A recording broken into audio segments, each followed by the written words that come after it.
You know that feeling when you're putting thoughts into English and it sometimes feels a bit like stepping onto uneven ground. Mm-hmm. Maybe you're actively learning or maybe you're pretty comfortable, but still, occasionally second guess a word or where a comma goes. We've definitely all been there, Mm. navigating those nuances. Yeah, yeah. So today we're looking at English grammar, but not as this like rigid set of rules meant to trip you up. Right. More like really useful set of tools that can help you say exactly what you mean, just clearer. That's a great way to put it. Think of grammar as the structure, the framework that gives your message its strength, its stability. Okay. And when that structure's solid, your ideas just land much better, more effectively. And that's exactly what we're digging into today. We've got some really interesting info here, mainly drawn from two key resources, English Grammar Mistakes Study Guide and Glossary, and Fixing Common English Grammar Mistakes. They give a pretty thorough look at where we tend to make those little slips. Right. And our goal in this deep dive is really to pull out the most crucial insights from these sources for you. Mm-hmm. We want to get at not just what the common errors are, but why they happen. Why is important. It really is. And then equip you with some practical ways, some strategies to boost your English grammar. It's not about chasing some impossible perfection. No, definitely not. It's more about confidence, precision, communicating better. Absolutely. And I found it really encouraging, actually, that both sources stress that making mistakes, it's okay. Totally normal.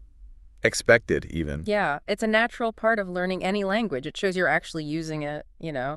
experimenting, pushing your boundaries. It's like learning anything new, isn't it? Yeah. A musical instrument, a sport.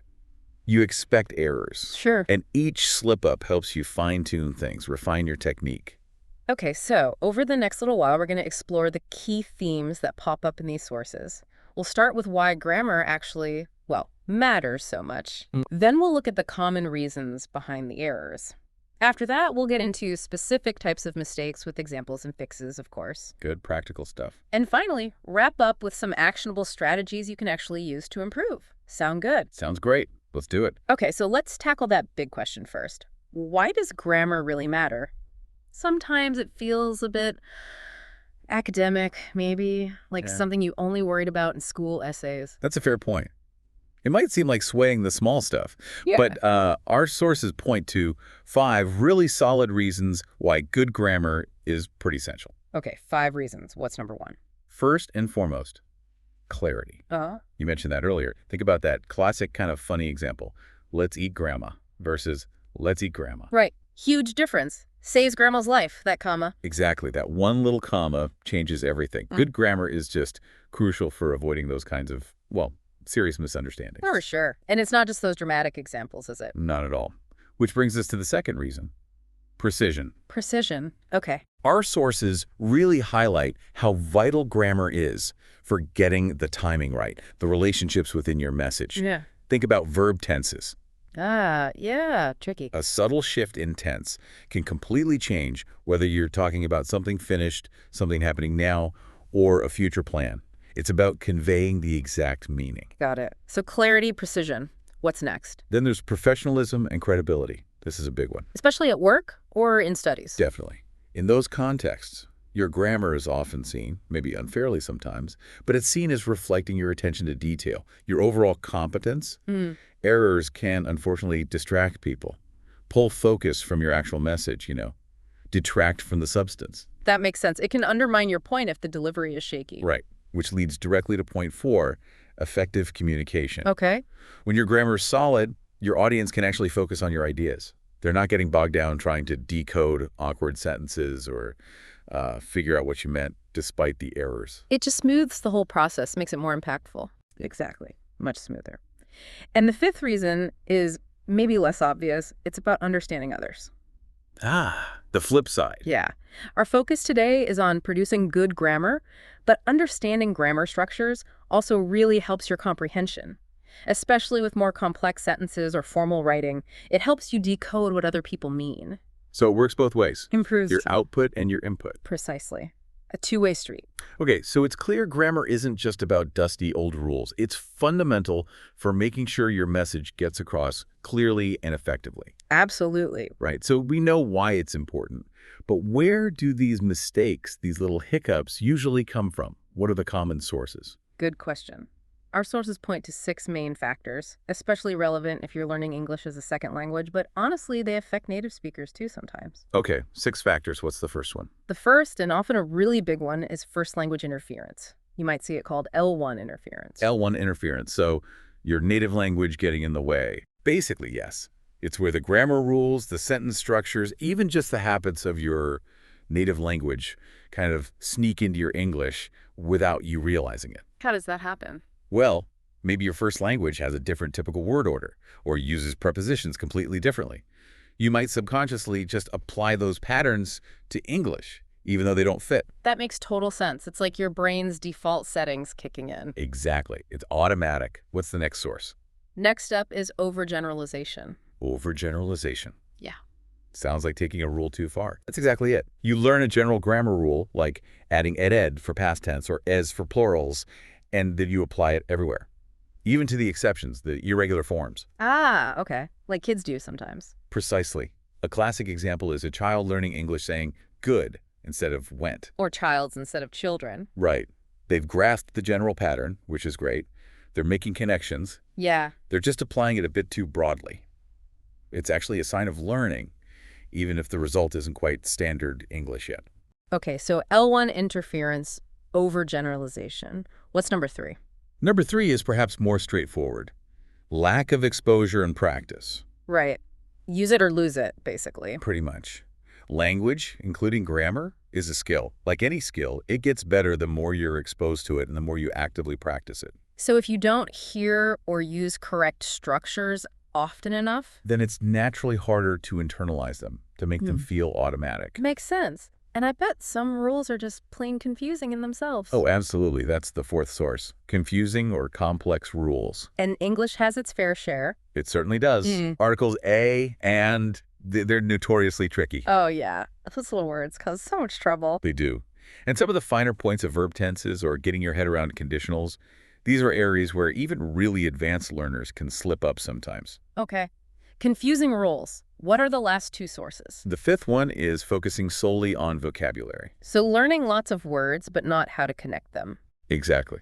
Sometimes learners put a huge effort into memorizing words, which is great, but they don't pay enough attention to the grammar, how those words actually fit together in a sentence. So you might have the bricks, but not know how to build the wall. That's a perfect analogy. You might have all the right musical notes, but if you don't know how to arrange them, you don't get a melody. Your meaning might still be unclear, even with a big vocabulary. Right. And the 6th and final source? Speed over accuracy. This happens in conversation a lot, right? Definitely. Especially when you're trying to be fluent, trying to keep the conversation flowing. You might prioritize just getting the message out quickly over making sure every grammatical detail is perfect. So you take shortcuts, maybe make errors you wouldn't make if you slowed down. Exactly. Errors you might catch if you were writing or speaking more deliberately. Okay, so understanding these 6 sources, L1 interference, overgeneralization, lack of practice, complex rules, focus on vocab, and speed over accuracy, that can really help you figure out your own patterns, maybe. Yeah, it gives you clues about where your potential weak spots might lie. Right. Now let's dive into the nitty-gritty. The most common English grammar mistakes themselves. Our sources categorize these pretty well, so let's start with sentence structure errors. Good place to start. Clear communication really begins with solid sentences. And the sources flag 2 big ones here: sentence fragments and run-on sentences, which includes comma splices. Okay, sentence fragments first. We probably have an idea, but what's the core issue? A fragment is basically an incomplete sentence. It's missing something essential. Like what? It might be missing a subject, who or what is doing the action, Yeah. or it might lack a verb, the action itself. Or sometimes it has a subject and verb, but it just doesn't express a complete thought. Can you give an example? Sure. Running down the street. We know what was happening, but not who was running. That's missing a subject. Okay. Or because I was tired. This has I as the subject and was as the verb, but that word because makes it a dependent clause. It can't stand alone. Right, it leaves you hanging, waiting for the main idea. Exactly. It feels unfinished. So it's like a piece of a sentence got broken off. How do we fix them? The main thing is to make sure every sentence has that subject-verb combination and expresses a complete idea. If you have dependent clause, like because I had to work, You usually need to attach it to a main independent clause. Well I done. couldn't go to the party because I had to work. Now it's one complete sentence. Okay. For something like running down the street, you need to add the missing subject and maybe adjust the verb. He was running down the street. Or maybe connect it differently. Running down the street, I saw my friend. And you mentioned reading aloud helps. Yeah, that's a great tip. Read your writing out loud. If something sounds incomplete or just off, it might be a fragment. Your ear can often catch things your eye misses. Good advice. Okay, what about the opposite problem? Run-on sentences and comma splices. Right. These are where you have too much crammed together, usually multiple complete sentences, independent clauses, but they're joined incorrectly. How so? A run-on just smashes them together with nothing in between. Like, I went to the store, I bought milk. Just run together. Okay, and a comma splice. That's a specific type of run-on where you've tried to link those complete sentences using only a comma. I went to the store, I bought milk. But a comma isn't strong enough for that job. Exactly. A comma by itself can't join two independent clauses. It needs help. Okay, so both are about not separating complete thoughts properly. What are the right ways to join them? You've got several options. The simplest is often a period. Just make them two separate sentences. Right, full stop. Or you can use a comma plus a coordinating conjunction. Remember, and boys. For and, nor, but, or yet, so. Perfect. So I went to the store and I bought milk. That works. What else? A semicolon can work, especially if the two clauses are very closely related in meaning. I went to the store, I bought milk. Okay. Or you can use a semicolon, then a conjunctive adverb like however, therefore, moreover, and then a comma. The weather was bad, therefore we stayed inside. So several tools available, but just a comma alone won't cut it between two full sentences. Correct. And again, reading aloud helps. Run-ons often sound breathless or rushed when you say them. Good tip. Okay, giving each thought its space or using the right connectors. Let's move to another huge area. Verb tenses. We know they're important for precision. Absolutely crucial. Getting the tense right is key for showing the timing of events. And our sources highlight several common mix-ups. First, simple present versus present continuous. Okay, the basic present tenses. What's the core difference we need to remember? Simple present, that's generally for habits, routines, things that are always true, general facts, or sometimes scheduled future events. Like, I drink coffee every morning, or the earth revolves around the sun. Exactly. Things that happen regularly or are generally true. Now, present continuous, that's for actions happening right now at this moment. Like, I am talking on the phone. Right. Or for temporary situations happening around now. Maybe not this exact second, but currently. Like, she is studying hard for her exams this week. Okay. Or even fixed future plans sometimes, right? We are meeting them tomorrow. Yes, that too. So simple present, habits, truths, schedules. Present continuous, now, temporary, fixed plans. So a common mistake would be mixing those up. Definitely. Using simple present for something happening right now, i.e. dinner now, should be, I am eating dinner now. Right. Or the other way around, using present continuous for a regular habit, I am eating dinner every evening. No, that should be I eat dinner every evening. Got it. Look out for those time words too, like usually versus now. Yeah, time adverbs like always, often, every day, usually signal simple present.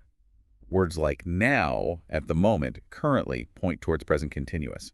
Good cues to watch for. Okay, what's the next tense tangle? Simple past versus present perfect. This one trips up a lot of people. Because both talk about the past, right? Exactly. They both relate to past actions. But here's the key insight from the sources. Present perfect always has some kind of connection to the present. Always. Always connected to now. How does that work? Okay.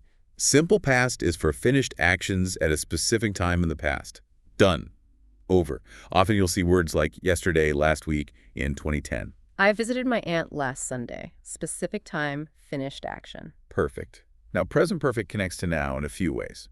It could be an action that started in the past and is still going on. I have lived here for 5 years and still do. Okay. Or an action finished at some unspecified past time, but the result is important now. I have lost my keys, meaning I don't have them now. Ah, the now consequence. Right. Or talking about life experiences where the fact it happened is more important than when I have been to Italy. Yeah. Sometime in my life. So simple past, finished, specific past time, present perfect, connection to now, unspecified past time, or ongoing from past. That's a great summary. Think specific past time marker often means simple past. Think relevance to now or unspecified time often means present perfect. And common errors? Using simple past, when the now result is key. Saying, I lost my keys, when you mean you still can't find them. I have lost my keys emphasizes the current situation better. Okay. Or using present perfect with a specific past time marker. I have visited Paris last year. Nope. If you say last year, it has to be simple past. I visited Paris last year. Got it. Watch those time markers. Okay, what about past simple versus past continuous? That always felt a bit subtle. It can be. The main difference here is about the duration or interruption of actions in the past. Duration or interruption?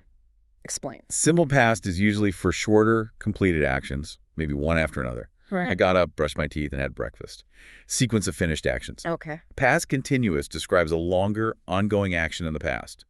Often it sets the scene or background for a shorter action in simple past that interrupted it. The classic example. Exactly. I was eating breakfast, long action, when the phone rang, short interruption. Ah, the long action gets the ing. Usually, yes. Or it can describe two longer actions happening at the same time. He was reading while I was cooking, both ongoing simultaneously. So past continuous often provides the background context. What's a common mistake here? Using simple past for that longer background action, like while I watched TV, I ate a sandwich. It's not strictly wrong, but while I was watching TV, I ate a sandwich. Often sounds more natural, emphasizing the eating happened during the watching. Right, it paints a clearer picture of the timing. And using past continuous for a quick, single, finished action usually sounds odd. If it was just a short event, simple past is better. Watch for words like while, often with past continuous, and when can be with either. Okay, ing for the longer, background or interrupted action. Yeah. Got it. One more past tense puzzle. Past perfect. Sounds complicated. It can seem that way, but the concept is straightforward. Past perfect that's had plus the past participle, like had eaten, had gone. Okay. When do we use it? You use it to show that one past action finished before another past action, or a specific past time. It's the past before the past. Past before the past. So it clarifies the sequence. Exactly. That's the key insight. Past perfect sorts out the chronological order when you have two things that happened in the past. Give me an example where it's really necessary. Okay. Imagine you arrived somewhere and your friend had already left. Their leaving happened before you arrived. So you'd say, when I arrived, my friend had left. What if I just said, when I arrived, my friend left? That implies they left at the moment you arrived or just after. Completely different timing. The past perfect makes the earlier action clear. Okay. Another one. She felt better because she had taken the medicine. Taking the medicine happened before feeling better. Past perfect shows the sequence and the cause. Right. Without the had, the order is less certain. So past perfect clarifies which past event came first. Precisely. It nails down the timeline. Phew. Okay. We navigated those tricky tenses. Let's switch gears slightly to something fundamental. Subject-verb agreement. Ah, yes. Making the verb match the subject. Seems basic, but errors pop up frequently. Where do things go wrong most often? Well, the absolute basic is matching singular subjects with singular verbs, usually ending in S in the present simple, except for IU, and plural subjects with plural verbs. Like, he likes pizza, but they like pizza. Exactly. Common errors are just forgetting that S, he liked pizza, or they goes home. Easy to do when speaking fast. Very easy. A quick mental check. Does it sound right with he? Does it sound right with they? Good tip. Where else does it get tricky? When you have words or phrases between the subject and the verb, intervening phrases. Like prepositional phrases. Exactly. People sometimes mistakenly make the verb agree with the noun inside that phrase instead of the actual subject way back at the start. Example. The list of items is on the table. The subject is list, singular, not items plural. So the verb is, not are. But it's easy to see items right before the verb and think are. Very easy. Another one, a box of chocolates was given to her. Subject is box, singular, so was, not were, even though chocolates is plural and closer. So the insight is, ignore the stuff in the middle, find the real subject. That's the key. Mentally cross out that intervening phrase if it helps you focus on the true subject-verb pair. Okay. What about words like everyone or each? They feel plural sometimes. They do, don't they? Yeah. But grammatically, many indefinite pronouns are singular. Which ones? Words like each, every, either, neither, one, no one, everyone, everybody, someone, somebody, anyone, anybody, treat them as singular. So they take a singular verb. Yes. A very common mistake is everyone are here. It should be Everyone is here. Even though everyone means many people. Grammatically, it's treated as a single group or individual unit. Same with, each of the students have a book. Should be. Each has a book. Treat those indefinite pronouns as singular. Good rule. What about collective nouns like team, family, committee? Singular or plural? This is where things get a little fuzzy, especially between US and UK English. That's In American English, generally, collective nouns are treated as a single unit, so they take a singular verb. The team is playing well. The committee has made a decision. okay. Treated as one thing. Mostly. In British English, it's more common to use a plural verb if you're thinking about the individual members acting separately. The team are arguing amongst themselves. Okay, so it depends on the focus, unit versus individuals. Kind of. But for clarity, especially in formal writing or if you're aiming for standard U.S. English, sticking with the singular verb for collective nouns is usually the safer bet. Good advice. When in doubt, go singular. Okay, let's move to pronouns I, me, he, him, they, them. Common errors there. Definitely. A big one is mixing up subject pronouns and object pronouns, especially when you have more than one person involved, compound subjects or objects. Subject pronouns do the action, object pronouns receive it, right? Exactly. Subject I, he, she, we, they. Object me, him, her, us, them. Unit are the same. So what's the common mistake? Using an object pronoun where a subject pronoun is needed. The classic. Me and John went to the store. Should be John and I went. Right, because I is part of the subject doing the went, or using a subject pronoun as an object. She gave the book to I. No, I is receiving. It's the object of to, so it should be she gave the book to me. That trick you mentioned helps here, right? Take the other person out. Yeah. Would you say me went to the store? No. Would you say she gave the book to I? No. It helps isolate the correct pronoun. Good trick. What other pronoun pitfalls? Pronoun agreement. Making sure the pronoun matches the noun, it's replacing the antecedent in number. Singular, plural. Like, the students lost their books, plural noun, plural pronoun. Exactly. But it gets tricky with those singular indefinite pronouns again, like everyone. If everyone is singular, does it need a singular pronoun like his or her? Traditionally, yes. Everyone should bring his or her book, which can sound a bit clunky. Yeah, a bit formal or awkward. Which is why the singular they is becoming much more common, especially informally.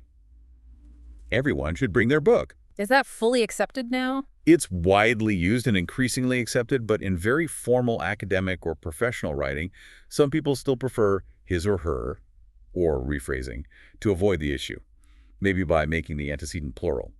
All students should bring their books. Okay, so be aware of the context, formal versus informal. What about collective nouns? If you treat the collective noun as singular, like the company, the pronoun should be singular too. It's policy, not their policy in standard U.S. English. Match the pronoun to how you treated the noun with the verb. Consistency is key. And the dreaded who versus whom. Ah, yes. The rule itself is fairly simple in theory. Famous last words. What's the rule? Who is for subjects like hechathy. Whom is for objects like him or them. So who does the action, whom receives it, or follows a preposition? Basically, so who is coming, who is the subject, but to whom did you speak? Whom is the object of to. Okay, but people don't always use whom, do they? Not consistently in spoken English, no. Especially at the beginning of questions, who is often used even when whom is technically correct, according to the rule. Who did you see? Is very common even though who is the object there. So is whom dying out? It's less common in casual speech, but in formal writing, especially after a preposition to whom, for whom, it's still generally expected. Is there a trick for this one too? Yes, the he-him test. If you can substitute he or she-thee in that spot, use who. If you can substitute him or her-them, use whom. Let's try. Who, whom did you see? You did see him, so whom? Exactly. Whom is coming. He is coming. So who? It often works. That's genuinely helpful. Okay, we're powering through. Let's talk about those tiny troublemakers articles. A and the. Definitely a tricky area, especially for learners whose first language doesn't use articles in the same way or at all. What's the core challenge? Knowing when to use an, when to use they, and maybe most confusingly, when to use no article at all, the zero article. Okay, break it down. A and an. Use a or an with singular countable nouns when you're talking about something general or introducing it for the first time. I saw a dog. She's an engineer. Remember, an is used before a vowel sound, not just letter, an hour versus a university. Okay. Singular, countable, general, first mention. What about the? The is for specific things. Something already mentioned, I saw a dog, the dog was friendly. Something unique, the sun, the moon. Or something clear from the context or situation. Please pass the salt. Specific, unique, already known. And when do we use nothing? Zero article. Usually with plural, countable nouns, or uncountable nouns when talking in general. Examples. Dogs are friendly, plural, general. Water is essential, uncountable, general. Information is power, uncountable, general. You wouldn't usually say the dogs are friendly unless you mean specific dogs. Ah, so the lack of an article often signals generality for plurals and uncountables. That's a key insight, yes. Articles signal specificity versus generality and interact with countability. Common mistakes here. Give us a few. Oh, plenty. Using a scene with uncountables. I need an advice. Should be some advice or just advice. Forgetting ain with singular countables. He's doctor. Should be a doctor. Okay. Using the with general plurals uncountables. The life is hard. Should be life is hard. Forgetting the with unique things or superlatives. Sun is hot. The sun. He is best player. The best. It seems like understanding countable versus uncountable nouns is crucial here. Absolutely fundamental. And paying attention to context about being general or specific. Lots of exposure through reading and listening really helps build that intuition. And check a good dictionary. Good advice. Okay, related to small words with big impact. Prepositions. In, on, at, for, with. They seem simple, but... They can be incredibly idiomatic and tricky. Usage often depends less on logic and more on fixed combinations with specific verbs, nouns, or adjectives. Idiomatic means doesn't follow a clear rule, you just have to know it. Pretty much. Why do we Okay. get on a bus but in a car? Why are we interested in something but good at something? It's often about learning set phrases or collocations. Collocations, words that naturally go together. Exactly. You don't discuss about a problem, you just discuss the problem. You're not married with someone, you're married to them. You don't live in the 5th floor, you live on it. So the insight isn't a rule, but rather, learn the pairings. Yes.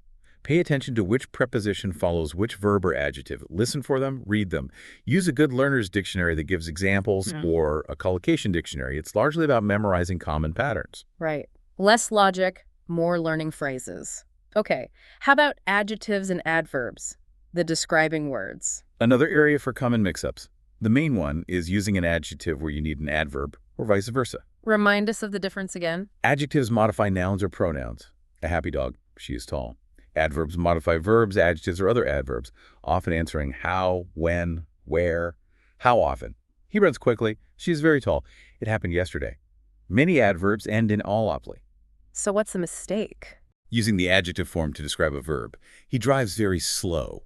Slow is an adjective. Drives is a verb. You need the adverb. He drives very slowly. Okay. Or the opposite. She is a really well singer. Well, Well is usually an adverb. To describe singer, a noun, you need the adjective good. She's a really good singer. Although well can be an adjective meaning healthy. Context matters. right, like I feel well versus I feel good. Tricky. What about verbs like taste or smell? State tense verbs. They often take adjectives, not adverbs, because they describe the subject state, not the action. The food tasted bad describes the food, not badly, which would imply the food had a poor ability to taste. Okay, so ask, what am I describing? Noun or verb action? Any other adverb issues? Placement can be tricky, too. While English is flexible, putting adverbs in really unusual places can sound awkward. He speaks always the truth. Sounds unnatural. Better. He always speaks the truth, or sometimes he speaks the truth always. There are general patterns for where different types of adverbs usually go. Manner, often after the verb. Frequency, often before the main verb. So pay attention to form and position. Okay, let's talk punctuation, starting with the apostrophe, so misused. Oh, definitely. 3 main areas of confusion: possession, contractions, and plurals. The big mistake is using it for plurals, right? Absolutely. Seeing signs like apples for sale when it should just be apples. Apostrophes do not make regular nouns plural. So what do? They show possession, John's car, the dog's bone. Or they indicate a contraction where letters are missing. It's for.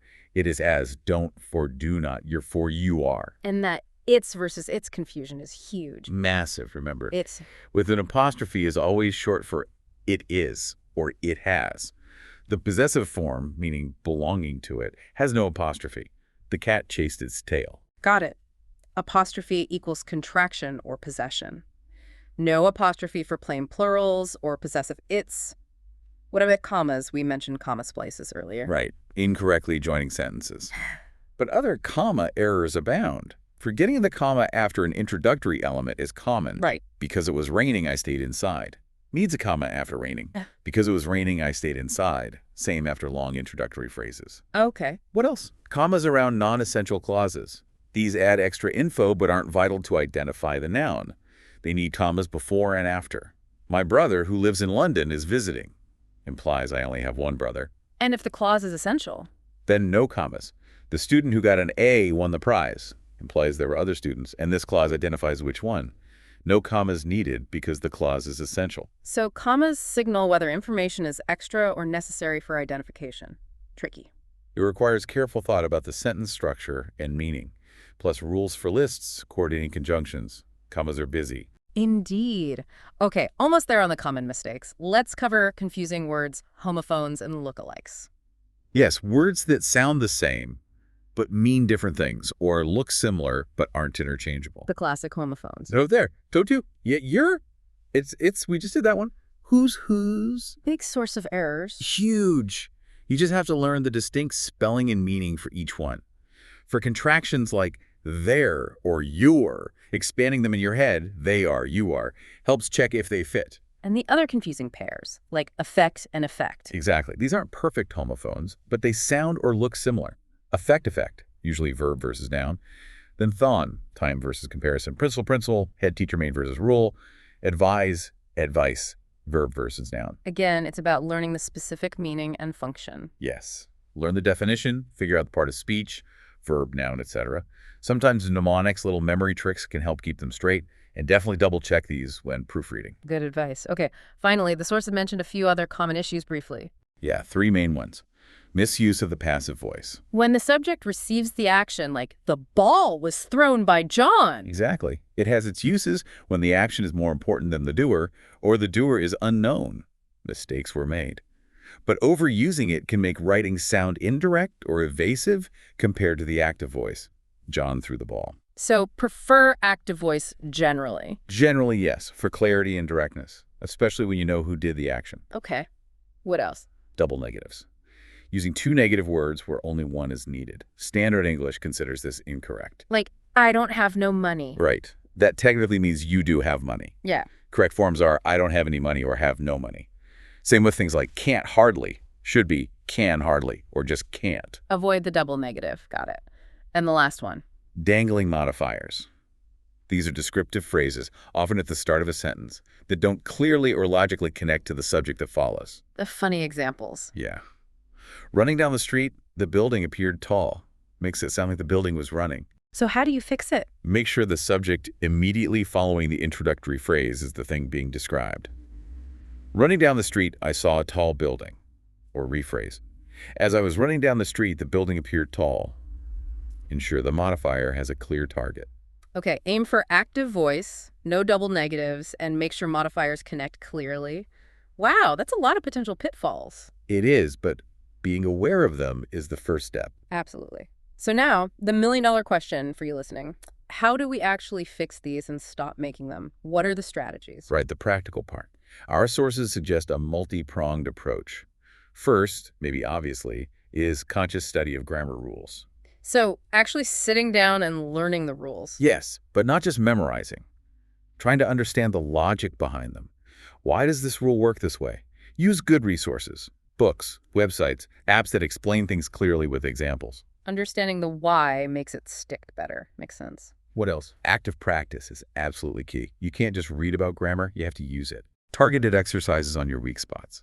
Regular writing emails, journals, anything. Consciously try to apply the rules you're learning. And speaking.